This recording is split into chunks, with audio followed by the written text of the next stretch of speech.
en tant que chargée d'organiser ce forum par le président Macky Sall. Je m'engage ici à ce que nous puissions éditer les cahiers du Forum de Dakar.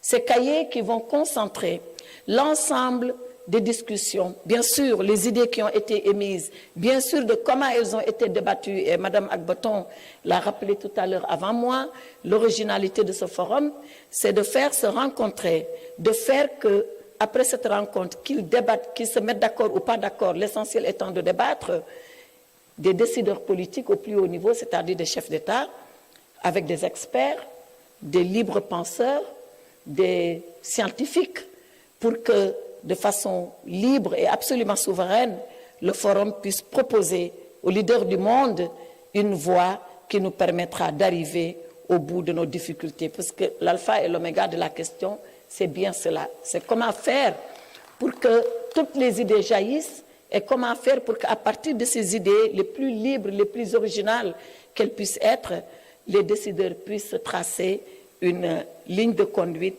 et une pensée claire qui va sous-tendre et guider leur action. Je pense que notre forum, le 7e du genre, d'ailleurs on a voulu l'appeler le forum de la maturité, et je pense qu'il a été celui de la maturité, comme je le disais, par le niveau par la qualité des présentations que nous avons eues, par la profondeur, la passion, la sincérité de ces débats. Je pense qu'il a vraiment répondu à son nom d'être le forum de la maturité. Alors je m'engage, comme je le disais tout à l'heure, à ce que ces cahiers soient édités, que chacun puisse en disposer, que nous puissions continuer encore la réflexion, parce que tout ne peut pas être dit ici, tout ne peut pas bien sûr se terminer ici. La réflexion devra continuer pour que d'ici le temps qui nous sépare du prochain forum, nous puissions encore faire une pré-évaluation, une évaluation pour arriver à la 8e édition de façon tout à fait mieux préparée, de façon tout à fait mieux outillée pour que tout l'intérêt de ce forum soit tiré par nos décideurs. C'est peut-être l'occasion pour moi ici, en terminant, comme je le disais tout à l'heure, de remercier nos chefs d'État. D'abord, en tout premier, le président Macky Sall qui a eu l'idée de ce forum, qui l'a accueilli et qui a mis de sa détermination personnelle pour que tout le monde soit mobilisé pour la réussite de ce forum. Le remercier également pour ce discours de très haute facture qu'il a prononcé ici, non pas au nom du Sénégal, mais nous pouvons le dire au nom de l'Afrique tout entière. Remercier le président Cyril Ramaphosa de l'Afrique du Sud, Mohamed Bazoum du Niger, Umaru Sissoko Mbalo de la Guinée-Bissau. Remercier nos partenaires historiques que sont la France et le Japon.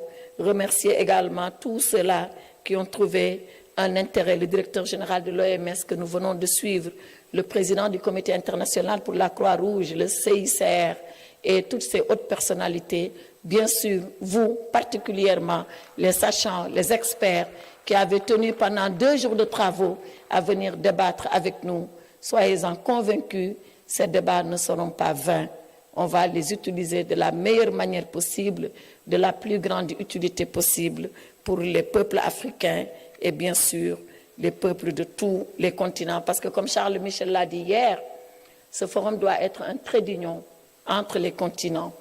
Et comme vous le savez, l'année prochaine, le président Macky Sall va présider aux destinées de l'Union africaine et la France présidera l'Union européenne. Déjà, nous sommes en train de vouloir tracer les perspectives de cette collaboration au bénéfice des 2 continents. Nous allons continuer à le faire parce que ce que nous souhaitons, c'est non pas de résoudre tous les problèmes, cela est utopiste. L'ambition commence quand on est réaliste, quand on se dit voilà ce que je peux faire dans ce laps de temps et voilà pourquoi je m'engage à le faire. Je pense que nous serons réalistes, Union africaine, Union européenne, et ensemble nous ferons faire un progrès notable à nos 2 continents, mais plus particulièrement au continent africain qui en a tant besoin. Comment aujourd'hui mobiliser la jeunesse africaine pour qu'elle puisse s'éduquer, qu'elle puisse avoir l'emploi qu'elle mérite d'avoir, qu'elle puisse être au front du développement comme le sont les adultes. Comment nous approprier nos richesses minières quand on voit toute l'exploitation qui en est faite et que l'Afrique n'arrive même pas à produire un produit semi-fini, que tout est exporté de matière brute et transformé en dehors du continent. Comment lutter contre les changements climatiques? Comment protéger les femmes et les filles particulièrement exposées à des violences multiformes sur le continent et qui handicapent le développement économique de notre continent? Comment faire, comme le disait le président Macky Sall, en finançant nos économies, que nous ayons notre propre agence de notation et que nos économies ne dépendent plus de cabinets internationaux comme Moody's et autres qui viennent nous noter sans prendre en compte nos réalités économiques et sociales. Voilà la question que le Forum de Dakar pose. Voilà les questions auxquelles vous avez tenté d'apporter réponse et voilà les réponses pour lesquelles les présidents vont s'engager pour la mise en œuvre au bénéfice de notre continent et de tous les autres partenaires. Je vous remercie de votre aimable attention.